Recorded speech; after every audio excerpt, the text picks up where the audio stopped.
Hello, welcome. I have a very exciting book to talk to you about today, and that is Powerless by Lauren Roberts. Now, this, to start off, has taken over the book community online, and it came out a while ago. There's already the second book out in the series, actually, which is Reckless and is incredible. Highly recommend to read. After you read this, you will want to anyway.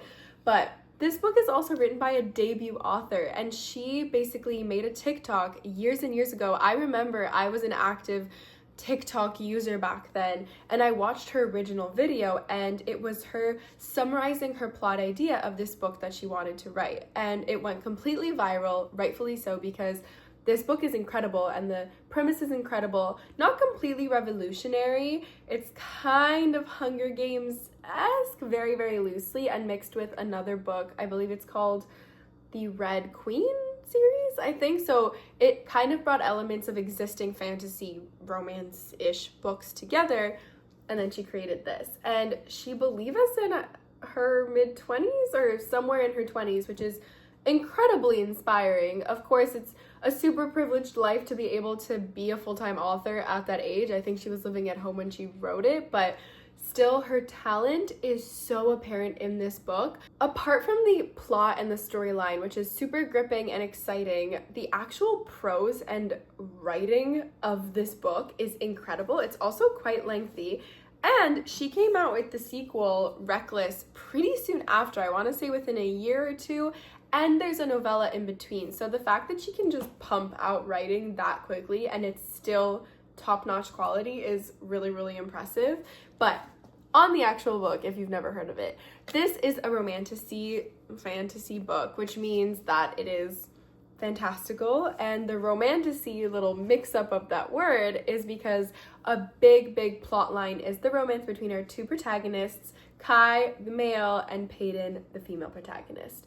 And there is so much more than just the romance in this book, but that definitely takes the forefront. And it is an enemies to lover book, so that is a trope very well known in the bookish community. They start off as enemies, and then you can guess what they end up as since it's enemies to lovers.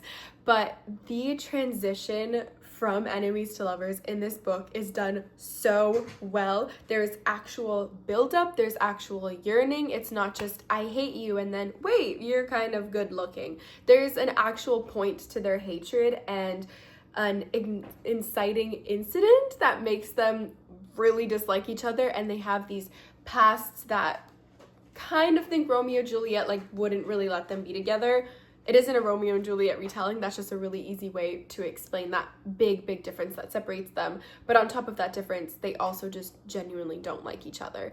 And the whole title Powerless comes from the fact that Peyton, who lives in this world where there are some people who have powers, well, she's not one of them. She is completely powerless, but she's very intelligent and can get away with acting as if she has powers because her intuition and also everything that she's learned from her family has made her incredibly intelligent. So she knows how to kind of play people and almost pretend like she can sense things to make her seem like she has this power. And then she gets thrown into these magical games with all these people who actually have powers, and she needs to keep up the ruse that she has powers and ultimately win if she wants to survive, because it's basically that or you're dead. And throughout this book, we're watching the trials, and the other person in the trials is our other male protagonist, Kai, who is royalty in this world and actually has powers. And of course, a main part of the story is their love story, but it's also these trials, the games set before them, and how she navigates all of that while keeping this huge secret from the world that she's in fact powerless. Now, just to prove how much yearning there actually is in this book and how beautiful the prose is and the love is just top tier, I did choose two quotes. The first one is from Kai's chapter, so his perspective is chapter 28 in the book. And then Peyton goes, as they're asking each other questions in this scene, I'm letting you off the hook with an easy question, so don't disappoint. What is your favorite color? I spin her, if only to give myself some time to think. I'd never thought about what my favorite color was before. It never seemed important. Not until I looked into a pair of ocean blue eyes and realized that perhaps drowning was a beautiful thing. Not until I looked into a pair of fiery blue eyes and realized that perhaps burning was a painless thing. Not until I looked into a pair of sky blue eyes and realized that perhaps falling was a peaceful thing. I'd never thought about what my favorite color was before, because I hadn't seen one that was worthy of the title. Until now, that is. Blue, I say, my voice low. Are you kidding me? That kind of love is not real, but that is why we read books, because it's real in books.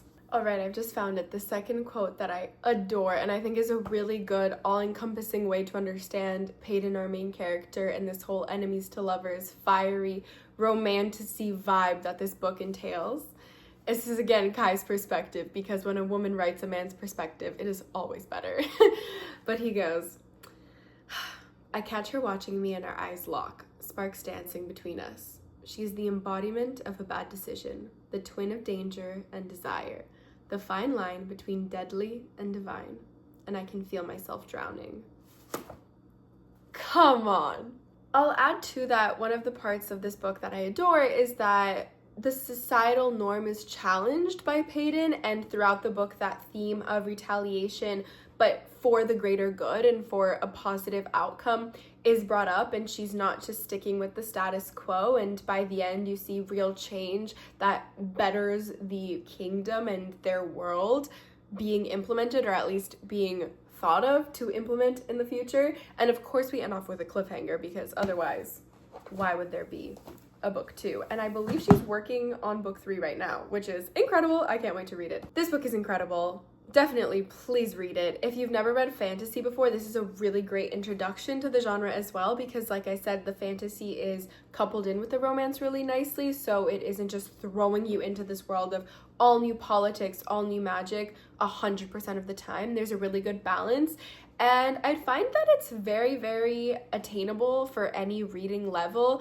I think maybe because Lauren Roberts, the author, is a bit younger and grew up, I don't know if she grew up on it, but she was definitely very active in the bookish community online, that maybe it shines through a tiny bit in her writing in a positive way of that this is something anyone can enjoy. You can go into the book without having read Dune and still enjoy this, but you could also have read something like Dune and enjoy this. So I think it's one of those just universally good books, and I loved it, and I hope that you will as well.